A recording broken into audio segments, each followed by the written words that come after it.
ప్రభువైన యేసుక్రీస్తు నామములో మీ అందరికీ వందనాలు. ఈనాటి వాక్య ధ్యానంలోనికి వెళ్ళిపోతాం. ఈనాటి వాక్య ధ్యానం కొరకై పరిశుద్ధ గ్రంథమైన బైబిల్లో నుండి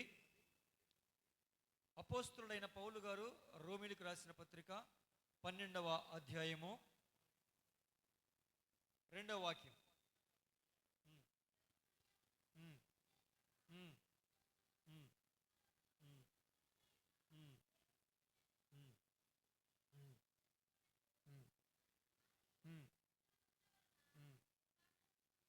మీ మనస్సు మారి నూతన మగుట వలన రూపాంతరము పొందాలి. గత వారం ఏం ధ్యానం చేసుకున్నామన్నా? నూతన పరచబడుట ఎలా, అదేనా మనం ధ్యానం చేసాం. ఇప్పుడు ఒకవేళ మన మనస్సు మారి నూతనమైతేనే రూపాంతరం, లేకపోతే రూపాంతరం పొందే అవకాశం లేదు. రూపాంతరము అంటే అర్థం ఏంటంటే, రూపాంతరం అంటే అర్థం ఏంటంటే స్వభావం. ఏంటండి అంటే మన మనస్సు మారి నూతనమైన మనస్సు, మన పాత ఆలోచన విధానం మారి నూతనమైన ఆలోచన, మన పాత పద్ధతులు మాని నూతన వాక్యానుసారమైన పద్ధతులు, మన పాత మాట తీరు మారి ఒక ఆరోగ్యకరమైన, దేవునికి ఇష్టమైన, మనుషులు నచ్చేటటువంటి మాట తీరును నూతనముగా మనం పొందుకోవటం. అంటే మన స్వభావం మారాలి. రూపాంతరం పొందటం అంటే ఏం మారాలండి?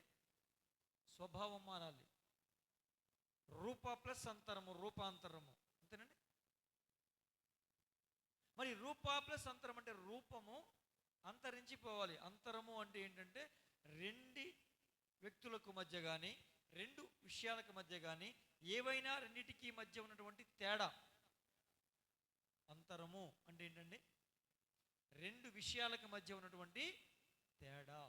అంటే మన మనస్సు మారి నూతన మగుట వలన రూపాంతరం పొందాలి అంటే మన పాత స్వభావం కొత్త స్వభావానికి మధ్యలో స్పష్టమైన తేడా కనిపించగలగాలి. దేవునికి స్తోత్రం కలుగునుగాక. మన గత కాలంలో అంటే నిన్న మాట తీరు, ఈరోజు మాట తీరు మార్పు చెందాలి. నిన్నటి ప్రవర్తనకి ఈరోజు ప్రవర్తనకి మార్పు కనపడాలి. ఆ తేడా స్పష్టంగా కనిపించాలి. చాలామంది ఏమని చెప్తారంటే, మేము రూపాంతరం పొందామండి, మేము మారు మనసు పొందామండి. మారు మనస్సు పొందాము అని చెబుతారు, కానీ వాళ్ళ పద్ధతులు మారవు, వాళ్ళ మాట తీరు మారదు, వాళ్ళ ప్రవర్తన మారదు. నిన్నటి వరకు ఇతరులని భయపెట్టిన ప్రవర్తనే, ఇతరులని బాధ పెట్టిన ప్రవర్తనే, మాట తీరే, మాటలతోనే గాయపరిచినటువంటి మాట తీరే. మరలా మారు మనసు పొందేమో అని చెప్పుకుంటూ మరలా ఇప్పుడు ఏం చెప్తున్నానండి? మాట తీరులో మార్పు ఉందా? ప్రవర్తనలో మార్పు ఉందా? వేషధారణలో మార్పు ఉందా? మరి ఏం పొందేవు రూపాంతరం? నీ రూపంలో, నీ ప్రవర్తనలో, నీ నడవడికలో, నీ మాట తీరులో, నీ సమస్తములో ఏం కనపడాలి? స్పష్టమైన తేడా కనిపించాలి. అదే కదా అంతరం. అంతరం అంటే రెండు విషయాల మధ్యలో తేడా.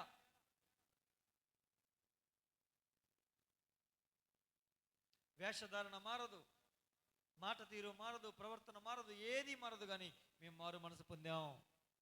ఎవరికి ఉపయోగం? దేవుని చెప్పినట్లుగా నువ్వు మారు మనసు పొందకపోతే ఎవరికి ఉపయోగం?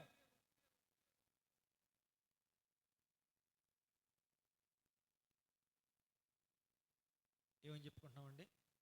రూపాంతరం పొందాలంటే మారు మనస్సు పొందితే అది స్పష్టంగా మనల్ని చూస్తున్న మనుషులకు కనిపించాలా వద్దా? క్రియల రూపంలో కనిపించాలా వద్దా? రూపాంతరపు కొండ అనుభవం అంటారు. ఎవరి గురించి చెప్తారు? యేసు ప్రభు వారి గురించి చెప్తారు.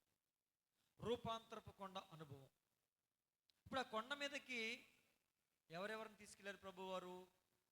పేతురు గారిని, యాకోబు గారిని, తన సహోదరుడైనటువంటి యోహాను గారు, ముగ్గురిని ఆ కొండ మీద, ఒక కొండ మీదకి తీసుకెళ్లారు. కొండ మీదకి తీసుకెళ్ళి తీసుకెళ్ళిన తర్వాత రూపాంతరం చెందారు. అప్పుడు అక్కడ ఏలియా మోషే గారు కూడా ఆ రూపాంతర అనుభవంలో కనపడ్డారు. ప్రభువారు వాళ్ళు ఏదో మాట్లాడుకున్నారు, వీళ్ళు చూశారు. మరి రూపాంతరపు కొండ అని ఆ కొండకు పేరు ఎందుకు వచ్చింది? ప్రభువారు అనేక కొండలు ఎక్కారుగా, అనేక ప్రాంతాలు వెళ్ళారుగా, కానీ ఆ కొండకు మాత్రమే రూపాంతరపు కొండ అని ఎందుకు వచ్చిందంటే ఆయన ఆ కొండ మీద రూపాంతరం చెందారు. అంటే అప్పటి వరకు చూసినటువంటి రూపం వేరు, అక్కడ చూసిన రూపం వేరు. దేవునికి స్తోత్రం, హల్లెలూయా. ఒకసారి ఆ వాక్యం చదవండి. మత్తయి సువార్త 17వ అధ్యాయం మొదటి 2 వాక్యాలు. మత్తయి సువార్త 17 మొదటి 2 వాక్యాలు.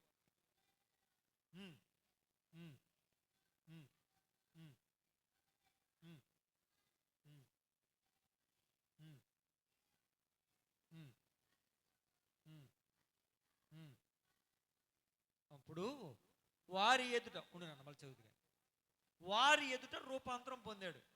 చెప్పాక 3 శిష్యులను తీసుకెళ్ళాడు. ఇప్పుడు రూపాంతరం అంటే ఏమని చెప్పుకున్నాం? స్పష్టమైన తేడా ఉండాలి. మునుపటికి ఇప్పటికీ స్పష్టమైన తేడా ఉండాలి. చాలామంది ఏమంటారని చెప్తున్నాను, మేము మారు మనసు పొందాం. మేమేం పొందాం? మారు మనసు పొందాం. మారు మనసు పొందకపోతే బాప్తిస్మం ఎలా తీసుకున్నామండి? మేము మారు మనసు పొందాం అంటారు. అది క్రియల్లో కనపడుతుందా? నీడల్లో ముంచి లేపబడితే మారు మనసు వచ్చేసినట్టేనా? మారు మనసు అనేది దేనికి సంబంధించిన విషయం? అంతరంగానికి సంబంధించిన విషయం. నీ హృదయం మార్పు చెందితే ఖచ్చితంగా ఆటోమేటిక్గా ఏం మార్పు చెందుతాయి? నీ పైరూపం మార్పు చెందుద్ది, మాట తీరు మార్పు చెందుద్ది, ప్రవర్తన మార్పు చెందుద్ది. ప్రతి విషయంలో కూడా మార్పు కనబడుతుందా లేదా అండి? అలా కనబడితేనేగా మారు మనసు పొందినట్టు. ఏదో నీళ్ళల్లో ముంచి లేపడం అంటే, పునర్జన్మ సంబంధమైన స్నానం అంటే మామూలుగా అయితే స్నానం మనం చేస్తాం. పునర్జన్మ సంబంధమైన స్నానం అంటే దైవజనులు నీళ్ళలో ముంచి లేపుతారు. అదేనా? దాని అర్థం అది కాదుగా. మీ మనస్సు మారి నూతనం అవ్వాలి. పేతురు గారు కూడా అపోస్తుల కార్యాలు 2వ అధ్యాయంలో ప్రసంగించినప్పుడు ఏమని చెప్పాడు? మనందరికీ తెలుసు, తీయొద్దుగా నేను చెప్తాను.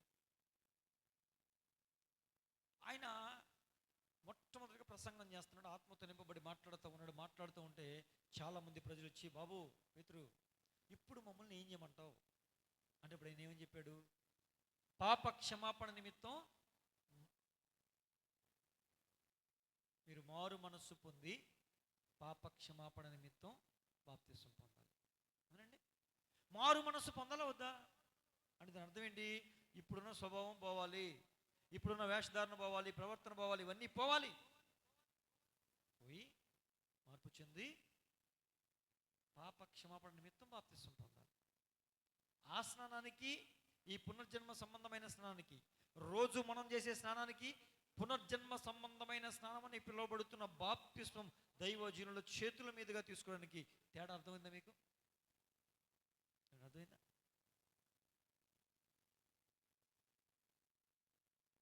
అలాగా రూపాంతరం పొందాము అంటే, మారు మనసు పొందాము అంటే ఆ నూతనత్వం మనలో కనిపించాలి.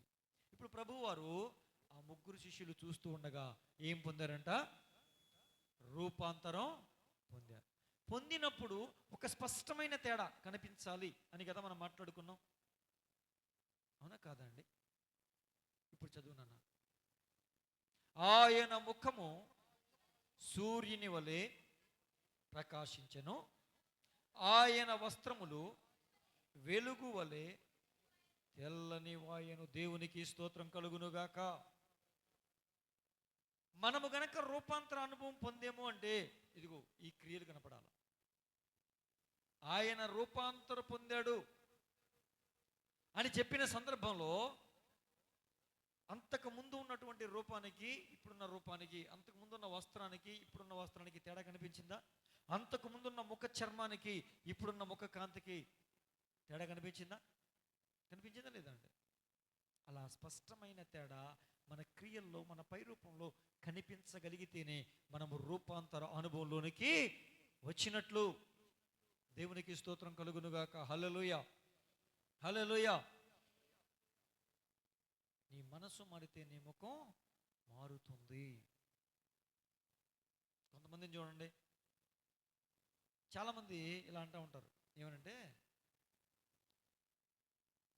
వాడిలో ఆమెలో చావు ముఖం, చావు కళ కొట్టొచ్చినట్టు కనపడుతుంది అంటారు.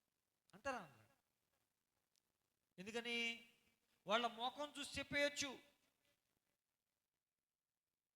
కొంతమంది ఇంకో వస్తుంది కుళ్ళు మొహంది, వస్తున్నాడు అసూయపరుడు అంటూ ఉంటారు.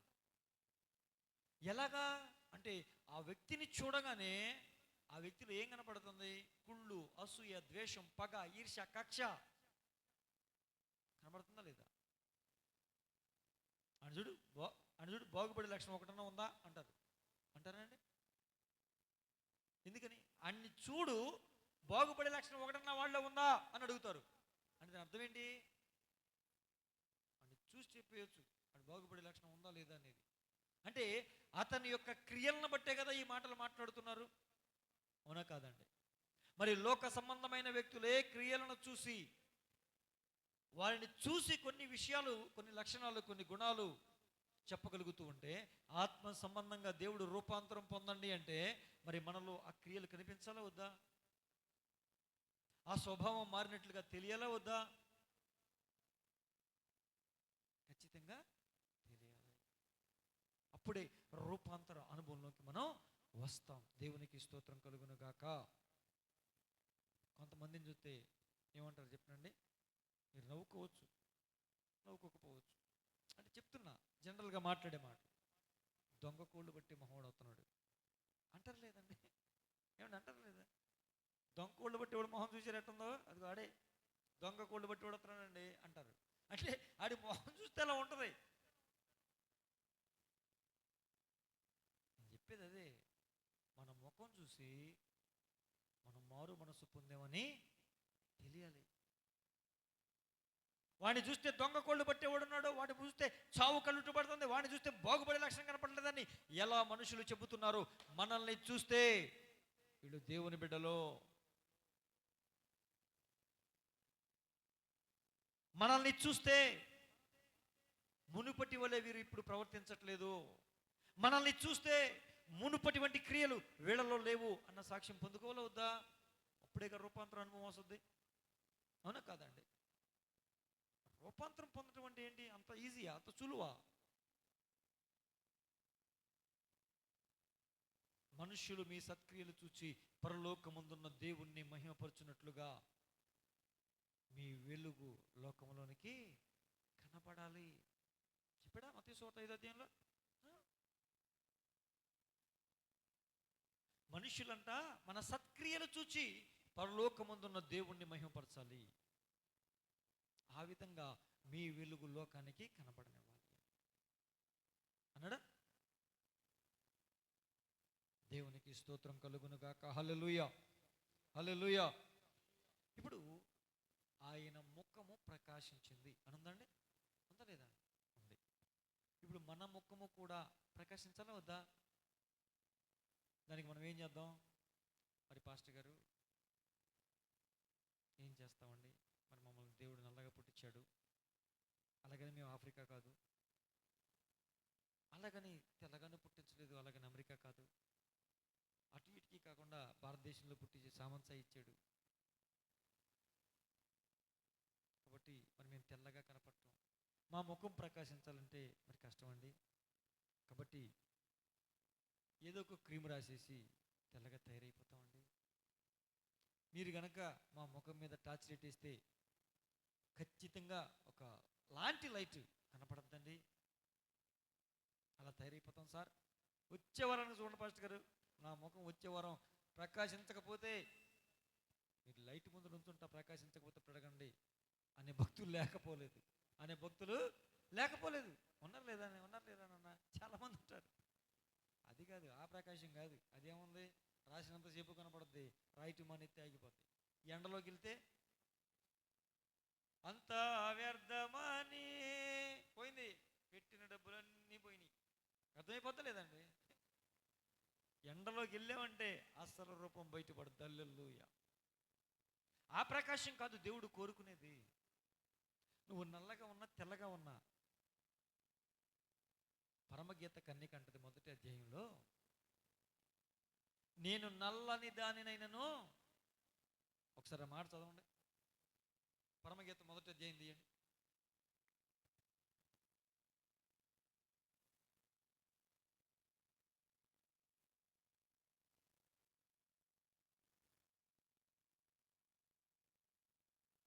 ఆరో వచనం.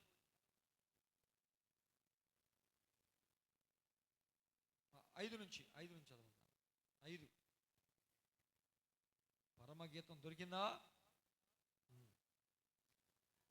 యెరూషలేము కుమార్తెలారా, సగం మింగేశారమ్మ మీరు.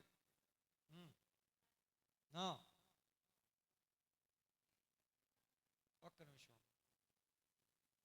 ఇప్పుడు 5వ వచనం చదవండి నాన్న. చదవండి. 5:1-5.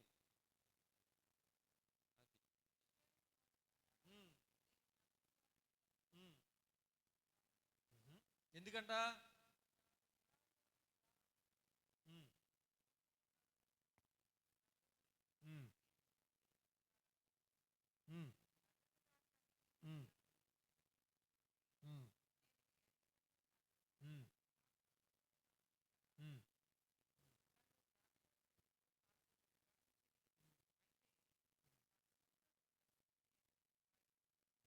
దేవునికి స్తోత్రం. యెరూషలేము కుమార్తెలు అంటున్నారంట, ఏ నల్లపిల్ల, నల్లమ్మాయి ఇట్రా, ఏ నల్లమ్మాయి ఇట్రా అని ఎగతాళి చేస్తున్నారంట. ఎవరిని? షూలమితిని, పరమగీత కన్యకని. యెరూషలేము కుమార్తెలు అంటే నామకార్థ క్రైస్తవులు. యెరూషలేము కుమార్తె అంటే ఎవరండి? నామకార్థ క్రైస్తవులు. ఉపమాన అలంకార రూపంలో బైబిల్ రాశారు. అందుట్లో పీక్ లెవెల్లో ఉన్నది పరమగీతం. అక్కడున్న భాష అంతా అక్షరార్థం కాదు, కొన్ని విషయాల్ని పోల్చి చెప్పడానికి ఆ విధంగా భాష వాడారు. అదేంటండి? యెరూషలేము కుమార్తెలు అంటే నామకార్థ క్రైస్తవులు. ఇక్కడ చెప్తుంది షూలమితి పరమగీత కన్యక, నేను నల్లని దానిని కాదు అని చెప్పుకుంటుంది, నేను సౌందర్యవంతురాలని నేను చెప్పుకుంటుంది. ఈ షూలమితి రాకడకు సిద్ధపడుతున్న ఆత్మ సంబంధమైన సంఘం. అర్థమవుతుందా? వీళ్ళు అంటున్నారు, ఏ నల్లపిల్ల నల్లపిల్ల ఇట్రా అని ఎగతాళి చేస్తున్నారు. అంటే ఓ భక్తురాలా, అబ్బో పెద్ద భక్తురాలు, ఇట్రా అమ్మా, ఒక్కదాన్ని భక్తి చేస్తాం మేము చెయ్యంగా అన్నట్టు అనమాట. నల్లని దానిని కాదు, నేను సౌందర్యవంతురాలను. కారణం ఏంటంటే ద్రాక్ష తోటకు నేను పని చేసే ఎండలో. ద్రాక్ష తోట అంటే ఏంటి? సంఘం. దేవుని కొరకు, దేవుని రాజ్యం కొరకు పగలనక రాత్రనక మంచనక ఎండనక వాననక నేను కష్టపడి పని చేసి నా రూపం నల్లగా ఉందేమో కానీ నేను ఆత్మీయంగా సౌందర్యవంతురాలను. దేవునికి స్తోత్రం, హల్లెలూయా. నల్లగా ఉన్నావా, తెల్లగా ఉన్నావా, ఆఫ్రికాలో పుట్టావా, అమెరికాలో పుట్టావా, అది కాదు మ్యాటరు. నీ ముఖాన్ని చూస్తే నువ్వు నల్లగా ఉన్నా కూడా ఒకలాంటి ప్రకాశం నీలో కనిపించాలి. ఎప్పుడు కనిపిస్తుంది? ఎప్పుడు కనిపిస్తుంది? ఈ వచనం ప్రకారం దేవుని రాజ్యం కోసం, దేవుని పని కోసం, దేవుని సంఘం కోసం పనిచేసి కష్టపడినప్పుడు.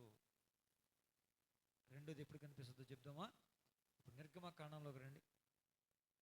నిర్గమకాండం 34వ అధ్యాయం. నిర్గమ 34 30.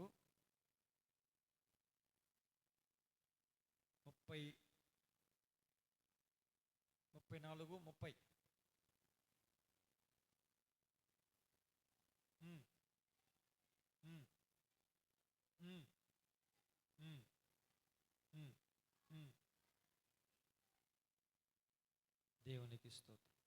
ఈ సందర్భం నేను చెప్తా, ఏమంటే మనందరికి తెలిసిన సందర్భమే. ఇశ్రాయేలీలు, అహరోను, ప్రధాన యాజకుడైన అహరోను కూడా మోషే ముఖ చర్మాన్ని చూచి చూడలేకపోతాం, కప్పుకున్నాడంట చేతులతో. దూరంగా జరిగారంట. కారణం ఏంటి? అతని ముఖము ప్రకాశించను గనుక. ముఖ చర్మం ప్రకాశించనుందా? ఎందుకు ప్రకాశించింది? క్రీములు రాసుకున్నాడా? అది పూసుకున్నాడు, ఇది పూసుకున్నాడా? దానికోసం కాదండి మాట్లాడింది. 40 రాత్రులు 40 పగళ్ళు దేవుని సన్నిధిలో సినాయి కొండ మీద గడిపి దిగి వస్తుంటే అతని ముఖ చర్మం ప్రకాశించింది. దేవునితో ఎక్కువగా గడిపే అనుభవం నీకుంటే, దేవునితో ఎక్కువ సంబంధం కలిగి జీవించే అనుభవం నీకుంటే, దేవునితో సమయాన్ని గడిపి ప్రార్థించే అనుభవం నీకుంటే, దేవునితో ముఖాముఖిగా ప్రార్థనలో మాట్లాడే అనుభవం నీకుంటే నీ ముఖం ప్రకాశించద్ది. నీ వస్తుంటే మనుషులు దూరం జరుగుతారు. కారణం ఏంటి? దేవుని ప్రకాశం నీ ముఖంలో కనబడుతుంది. దేవునికి స్తోత్రం. హల్లెలూయా, హల్లెలూయా. రూపాంతరం పొందాలా వద్దా? మన ముఖములు ప్రకాశించాలా వద్దా? నువ్వు నల్లగా ఉన్నా కూడా నీ ముఖం, కొంతమంది చూడండి నల్లగా ఉన్నా కూడా భలే చక్కగా ఉందండి, ఎంత చూడముచ్చటేస్తుందో అంటారు. నలుపు తెలుపు మ్యాటర్ కాదు ఇక్కడ. చక్కని ధనం, ప్రకాశం. ఆ వెలుగు ప్రకాశం ఎక్కడి నుంచి వస్తుంది? పైనుంచి రావాలి. పైనుంచి ఆ వెలుగు ప్రకాశం రావాలి అంటే ఏం జరగాలి? మనం ఆయనతో సహవాసం, ఆయనతో సంబంధం, ఆయనతో సమయం గడిపితే వస్తుంది. దేవునికి స్తోత్రం కలుగును గాక. హల్లెలూయా, హల్లెలూయా. దేవుని బిడ్డ, ఇక రెండోదిగా ఏమన్నాడు? వస్త్రాలు వెలుగు వలె తెల్లనివయ్యను అన్నారుగా. ప్రభువారి వస్త్రాలు తెల్లనివ్వాలి. ఇప్పుడు వస్త్రాలు తెల్లనివయ్యను అంటే ఏంటి? మురికి అంటకుండా, మలినం అంటకుండా మనం నడుచుకోవటం. ఈ లోక మురికి మనకు కానీ, మన శరీరానికి కానీ, మన హృదయానికి కానీ అంటకుండా నడుచుకుంటే మనలో ఏ వస్త్రాలు కనబడతాయి? ప్రజలకి తెల్లని వస్త్రాలు కనబడతాయి. నువ్వు రంగురంగుల వస్త్రాలు వేసుకోవచ్చు గాక, కానీ నీవు ఎదుటి వారికి తెల్లగా కనపడాలి, తెల్లని వస్త్రముల వల్లే కనపడాలి. అంటే నీ వస్త్రముల మీద మురికొంటకూడదు.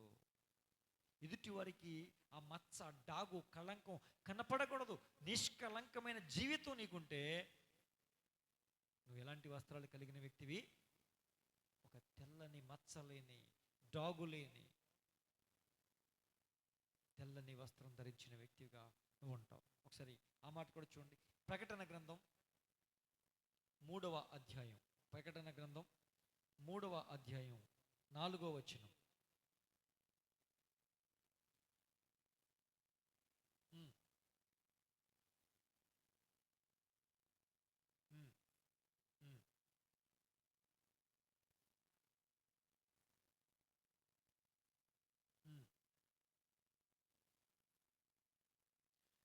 తమ వస్త్రములు అపవిత్రపరచుకొనని కొందరు ఇదిగో ఈ సంఘంలో ఉన్నారు అని చెప్పాడు. సార్దీస్ సంఘంలో ఉన్నారు అని చెప్పి వాళ్ళకి ఏమి ఇచ్చారంట? ఇవి అర్థమైందా? మనలను మనము అపవిత్రపరచుకోకుండా జాగ్రత్తగా కాపాడుకోగలిగితే, మలినమంటకుండా, కళంకమంటకుండా నిష్కళంకమైన జీవితం, పవిత్రమైన జీవితాన్ని మనం జీవించగలిగితే మనకి ఈ వస్త్రాలు ఇవ్వబడతాయి, తెల్లని వస్త్రాలు ఇవ్వబడతాయి. దేవునికి స్తోత్రం కలుగును గాక. రూపాంతర అనుభవంలో 2 మాటలు ప్రభువారు చూపించారు. ఒకటి ఏంటంటే ముఖము ప్రకాశించాలి, 2 మన వస్త్రాలు తెల్లగా ఉండాలి. ముఖము ప్రకాశించటం అంటే దేవుని సన్నిధి, దేవుని ప్రసన్నత, దేవుని రూపాన్ని మనము కలిగి ఉండడం. అది ఎప్పుడు వస్తుందంటే ఆయనతో సహవాసం చేస్తేనే ఆయన రూపాన్ని మనం పొందుకునే అవకాశం ఉంటుంది. రెండోదిగా తెల్లని వస్త్రాలు అంటే ఎవరైతే ఈ లోక సంబంధమైన మురికిని, మస్టుని, కళంకాన్ని అంటించుకోకుండా జీవిస్తారో వాళ్ళు మాత్రమే తెల్లని వస్త్రాలు పొందుకుంటారు. దేవునికి స్తోత్రం కలుగునుగాక. ఒకవేళ గత జీవితంలో మనము భయంకరమైన పాపిష్టి వ్యక్తులం కావచ్చు, అన్యాయ అక్రమ మోసాలు చేసిన వ్యక్తులం కావచ్చు, అనేకులను మోసం చేసి అనేకుల జీవితాలు నాశనం అయిపోయేలాగా ఒకవేళ ప్రవర్తించి ఉండవచ్చుగాక. అయినను నీకు అవకాశం ఇవ్వబడుతుంది. రూపాంతరం పొందడానికి నీకు అవకాశం ఉంది. మరలా నీవు నీ మలినాన్ని కడుక్కోవడానికి అవకాశం ఇవ్వబడుతుంది. ఇవ్వబడుతుందా లేదండి? ఒక ముగ్గురు వ్యక్తుల్ని మనం చూసి ముగించుకుందాం. మొట్టమొదటిగా యెహోషువ గ్రంథం 2వ అధ్యాయం చూడండి. యెహోషువ గ్రంథం 2వ అధ్యాయం 11వ వాక్యం 13వ వాక్యం. యెహోషువ 2:11-13 చూడండమ్మా. మేము వినినప్పుడు మా గుండెలు కరిగిపోయాయి.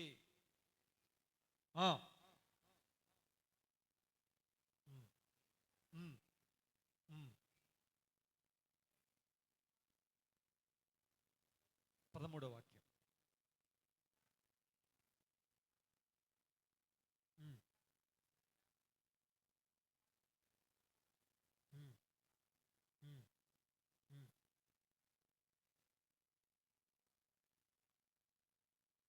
చాలా ఇప్పుడు చెప్తా చూడండి.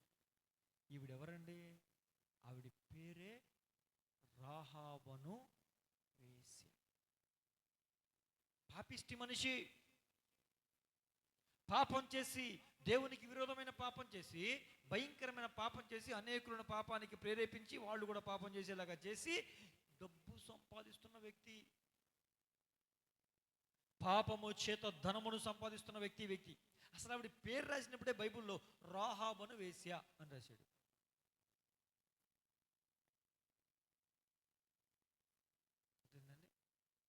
Doctor, collector, MP, minister, MLA, ఏమంటే లెక్చరర్, టీచర్ అన్నట్లుగా వేశ్య అని రాశాడు.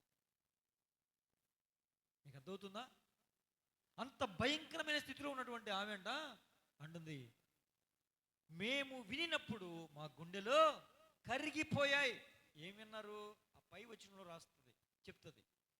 దేవుడు ఎర్ర సముద్రాన్ని మీ ముందు ఏ విధంగా పాయలు చేశాడో, ఏమండి, మీ ముందు అనేకమైన రాజులను ఏ విధంగా నిర్మూలము చేసి మీకు విజయాన్ని అనుగ్రహించాడు, మీ ముందు దేవుడు చేసిన భీకర కార్యాలు మేము విన్నప్పుడు మా గుండె కరిగిపోయింది. ఏ గుండె కరిగిపోయింది? పాపపు గుండె కరిగిపోయింది. దేవునికి స్తోత్రం. నేను అంటున్నాను, ఒక భయంకరమైన వేశ్య దేవుని కార్యాలు విన్నప్పుడు ఆమె పాపపు గుండె కరిగిపోతే, ఎన్ని సంవత్సరాల నుంచి దేవుని కార్యాలు వింటున్నాం, ఎన్ని సంవత్సరాల నుంచి దేవుని కోసం వింటున్నాం, ఎన్ని సంవత్సరాల నుంచి దేవుల్లో ఉంటున్నాం, ఎన్ని సంవత్సరాల నుంచి మందిరానికి వస్తున్నాం, ఎన్ని సంవత్సరాల నుంచి వాక్యాలు వింటున్నాం, ఎన్ని సంవత్సరాలు దేవుని అద్భుత ఆశ్చర్య కార్యాలు విన్నావు, చూసావు, అనుభవించావు. ఇంకనూ నీ గుండె కరగలేదంటే, ఇంకనూ నీ మనసు మారలేదంటే నిన్నేమనుకోవాలి? ఆ పాపిష్టి మనిషే నీకన్నా మంచిది అనుకోవాలిగా? ఆ పాపిష్టి మనిషే, పాపపు మనిషే, వేశ్యే నీకన్నా బెస్ట్ అనుకోవాలిగా? ఇంకెప్పుడు మార్పు చెందుతావు? మేము వినినప్పుడు మా హృదయం కరిగిపోయింది, మా గుండెలు కరిగిపోయాయి అంటుంది. నువ్వు ఎన్నిసార్లు విన్నావు నీ గుండె కరగట్లేదంటే? ఆ వేశ్య కన్నా దారుణమైన వ్యక్తివి కాదా అని నేను ప్రశ్నిస్తున్నా. ఒకసారి ఆలోచన చేయి. నువ్వు ఆమె గుండె కరిగిపోయి, ఇక నేను ఈ పాపం చేయను, దేవుని ఉగ్రత ఈ పట్టణం మీదకి రాబోతూ ఉంది, ఖచ్చితంగా దేవుడు మీకు ఈ పట్టణాన్ని అప్పగించే రోజు త్వరలోనే ఉంది, ఖచ్చితంగా ఈ పట్టణాన్ని అప్పగిస్తాడు. అయితే ఈ పట్టణము నాశనం కాబోతూ ఉంది కాబట్టి, దేవుని ఉగ్రత పాలు కాబోతూ ఉంది కాబట్టి, దేవుని ఉగ్రతలో నుంచి కాపాడబడాలి అంటే, నేను తప్పించబడాలంటే దయచేసి నన్ను రక్షించండి. నన్ను ఒక్కదాన్నే కాదు, నా తల్లిని, నా తండ్రిని, నా అన్నదమ్ములను, అక్క చెల్లెల్ని, నా కుటుంబమును, వారికి పుట్టిన పిల్లల్ని అందరినీ కూడా దయచేసి మీరు జ్ఞాపకం చేసుకొని ఆ ఉగ్రత దినమున మేము కాపాడబడినట్లుగా మీరు మాకు ప్రమాణం చేయండి. ఇది కాదా రూపాంతర అనుభవం? ఇది కాదా తన అంతరంగ స్వభావం మారిందా లేదా? పాపము నుంచి విడుదల పొందిందా లేదా? ఉగ్రత నుంచి కాపాడబడాలనే ఆలోచన కలిగి ఉందా లేదా? దేవుని కోపములో నుంచి, దేవుని శిక్షలో నుంచి నేను నా కుటుంబం తప్పించబడాలి అని దైవజనుల్ని, వేగుల వారు దైవజనులకు సాదృశ్యంగా ఉన్నారు, దైవజనుల్ని ప్రాధేయపడి ఎలాగైనా మమ్మల్ని తప్పించండి, ఆ మార్గం మాకు చూపించండి అంటుందా లేదా? మరి ఇన్ని సంవత్సరాలు నువ్వు క్రైస్తవునిగా బ్రతుకుతున్నావు, ఇన్ని సంవత్సరాలు మందిరానికి వస్తున్నావు, ఇన్ని సంవత్సరాలు దేవుని వాక్యాలు వింటున్నావు, ఇన్ని సంవత్సరాలు దేవుడి కార్యాలు తెలుసు, అనేక మంది సాక్ష్యాలు విన్నావు, నీ జీవితంలో అనేక సాక్ష్యాలు చెప్పావు. ఎంతకాలం ఇంకా నువ్వు అలాగే జీవిస్తావు? అలనాడు యెరికో పట్టణాన్ని అప్పగించబోతూ ఉన్నాడు అని విని, దేవుని ఉగ్రత ఈ పట్టణం మీదకి రాబోతూ ఉన్నదని విని, దేవుడు ఈ పట్టణాన్ని ఖచ్చితంగా నాశనం చేస్తాడు అని విని ఆమె మార్పు చెందితే, ఆ పాపిష్టి మనిషి మారితే దేవుడు త్వరలో రాబోతున్నాడన్న విషయం నీకు తెలియదా? రాబోడానికి ఈ యొక్క సూచనలు జరుగుతున్నాయని నీకు తెలియదా? ఆయన రాకడ సమీపంలో ఉందని నీకు తెలియదా? ఆయన ఉగ్రత దినం రాబోతుందని నీకు తెలియదా? ఆయన తీర్పు తీర్చినప్పుడు ఆయన ముందు నిలబడగలిగే సత్తా, దమ్ము ఉన్న వ్యక్తి ఎవరైనా ఉండగలరా? ఒకవేళ ఉంటే ఆ గుంపులో నేను ఉండాలని నీకు తెలియదా? ఆయన మేఘారూఢుడుగా రాబోతున్నాడన్న విషయం నీకు తెలవట్లేదా? తెలియదా? తెలుసుగా. మరి నువ్వెందుకని మార్పు చెందట్లా? ఎందుకని నీ అంతరంగం మారట్లా? ఎందుకని నీ స్వభావం మారట్లా? నీలో ఎందుకు రావట్లా మార్పు? నువ్వు మారో, నీ కుటుంబం మారాలని కోరుకో. ఇంకేంటి దాని అర్థం? ఇంకెక్కడ రూపాంతర అనుభవం? భయంకరమైన వేష రూపాంతరం పొంది వెంటనే ఏం కోరుకుందండి? తన కుటుంబం కూడా ఉగ్రతలో నుంచి కాపాడబడాలి, రక్షించబడాలని కోరుకుంటే, నేను మాత్రమే కాదు నా కుటుంబం అంతా కూడా నరకంలో నుంచి తప్పించబడాలని నీకు ఆశ ఉండాలా వద్దా? మారాలా వద్దా? దేవునికి స్తోత్రం కలుగును గాక. ఇంకొక వ్యక్తిని చూద్దాం. లూకా సువార్త 19:9.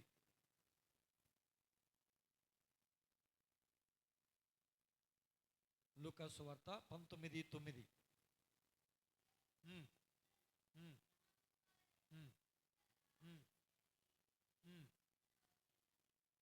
దేవునికి స్తోత్రం. బిడ్లరా, ఇత్తడును అబ్రహాము కుమారుడే. ఎవడితడు? జక్కయ్య. ఎలాంటోడు? అన్యాయం, అక్రమం చేసేవాడు, బారు వడ్డీ, చక్ర వడ్డీ వేసి ప్రజల దగ్గర రూపాయి తీసుకోవాల్సినోడు, 4-5 రూపాయలు, 15 రూపాయలు తీసుకునే అంత స్థితి స్థాయిలో ఉన్నవాడు, అన్యాయస్తుడు, అక్రమస్తుడు, మోసగాడు. యేసు ప్రభు అన్నారు, యేసు ప్రభు చూడడానికి ఇష్టపడ్డాడు. చూడడానికి ఇష్టపడితే ప్రభు అన్నాడు, నేడు నీ ఇంట్లో నేను బస చేయాలి అంటే, రండి ప్రభు అని తీసుకెళ్తే, ఎప్పుడైతే యేసు ప్రభు వచ్చాడో అతని యొక్క హృదయం మారిపోయిందా లేదా? యేసు ప్రభు ఏమని చెప్పారా? ప్రవచనం ఏమని చెప్పారు? జక్కయ్య, నీ ఇంటిలో పాపపు సొమ్ము ఉన్నది, అన్యాయపు సొమ్ము ఉంది, మోసపు సొమ్ము ఉంది, దాన్నంతా ఇచ్చే అని చెప్పాడండి. యేసు ప్రభు వచ్చాడో లేదో వెంటనే ఏమంటున్నాడు? అయ్యా, ఎవని వద్దనైనా నేను అన్యాయంగా 1 రూపాయి తీసుకుంటే ఆడికి 4 రూపాయలు ఇచ్చేస్తా. ఎన్ని రూపాయలు ఇస్తానంట? 4 రూపాయలు. 100 రూపాయలు తీసుకుంటే 400, 1000 రూపాయలు తీసుకుంటే 4000, 1,00,000 రూపాయలు తీసుకుంటే 4 లక్షలు ఇచ్చేస్తున్నాడు. అయినా అతని దగ్గర డబ్బు ఉంది అంటే అంత అన్యాయస్తుడు. అతని హృదయమే మారితే, అతనే మార్పు చెందితే, అతనే రూపాంతరం పొందితే, తన పాప జీవితానికి ఇప్పుడు యేసు ప్రభుని తన ఇంటికి ఆహ్వానించిన తర్వాత ఉన్నటువంటి ప్రవర్తనకి వెంటనే స్పష్టమైన తేడా కనిపించిందా లేదా? అదే కదా రూపాంతర అనుభవం అంటే. ఆ స్పష్టమైన తేడా ఉంటుందా లేదా? అంతకుముందు బాబు, అయ్యా వడ్డీ రూపాయి ఇవ్వాలి, 1/2 రూపాయి ఇస్తామయ్యా అంటే, నోరుమోయ్, 2 రూపాయలు రా వడ్డీ, రూపాయి అంటావేంటి, కట్టో 2 రూపాయలు వడ్డీ కట్టో అని వసూలు చేసినాడు. ఇప్పుడు ఏమంటున్నాడు? అయ్యా, ఎవరి దగ్గర అన్యాయంగా రూపాయి తీసుకుంటే 4 రూపాయలు ఇచ్చేస్తానయ్యా అని అప్పటికప్పుడే క్రియల్లో చూపించి పనిచేసే డబ్బులు. అది కాదా రూపాంతర అనుభవం? దేవునికి స్తోత్రం కలుగును గాక. హల్లెలూయా, హల్లెలూయా. ఇంకొక వ్యక్తి చూద్దాం. లూకా సువార్త 7వ అధ్యాయం, లూకా సువార్త 7వ అధ్యాయం 47వ వాక్యం.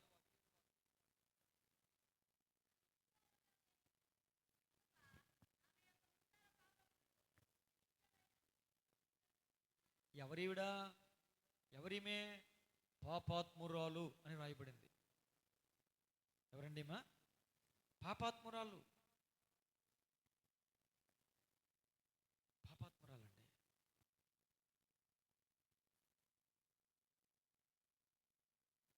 దేవుడు అంటాడు, ఎప్పుడైతే యేసు ప్రభువుని చూసిందో, నేను ఈ పాపం నుంచి బయటకు వచ్చేయాలి, ఈ పాపంలో నుంచి విడిపించేది దేవుడు తప్ప మరొకరు కాదు అని తెలుసుకుంది. ఇదే మిక్కిలి అనుకూల సమయం. ఈ సమయం మించిపోతే నేను రక్షించబడే అవకాశం లేదు. నేడే రక్షణ దినం అని ఆమె గుర్తిరిగి ఎవరేమనుకున్నా పర్లేదని చెప్పి ప్రభు వారు ఒకరింట్లో ఉంటే ఆ ఇంట్లోకి వెళ్ళిపోయింది. పాదాలు పట్టుకుంది, కన్నీళ్లతో ఆయన పాదాలు కడిగేస్తుంది, పశ్చాత్తాపంతో ఆయన పాదాలు కడుగుతూ ఉంది. అప్పుడు ఆయన ఏమన్నాడు? అమ్మా, నీ విశ్వాసమే నిన్ను రక్షించింది. నీ విశ్వాసమే నిన్ను రక్షించింది. నేడే రక్షణ దినమని ఎవరైతే ఆయన పాదాలు పట్టుకుని పాపాన్ని విడిచిపెట్టడానికి, తప్పుల్ని, అన్యాయ అక్రమాలు విడిచిపెట్టడానికి ఇష్టపడతారో, పశ్చాత్తాపంతో చేసిన పాపాల నిమిత్తం ప్రాయశ్చిత్తార్థంగా కన్నీటితో ఆయన పాదాలు పట్టుకుంటారో వాళ్ళని దేవుడు రక్షిస్తాడు. రూపాంతర అనుభవంలోకి మనం రాగలగాలి. దేవునికి స్తోత్రం కలుగును గాక. హల్లెలూయా అంటాడు. 38వ వచనంలో ప్రభువారు అంటారు, క్షమించాలి, 50వ వచనంలో ప్రభువారు అంటారు, నీ విశ్వాసము నిన్ను స్వస్థపరిచెను, సమాధానము గలదానవై వెళ్ళుము అంటారు. అంటే ఆ పాపము చేసిన దాన్ని బట్టి ఆమె దగ్గర ఏముండొచ్చు? డబ్బులు ఉండొచ్చు, ఆస్తి ఉండొచ్చు, ఏమండి, కావలసిన వస్తువులన్నీ ఉండొచ్చు. కానీ ఆమెకి ఏమీ లేదంట, సమాధానం లేదు. ఏం లేదు? సమాధానం లేదు.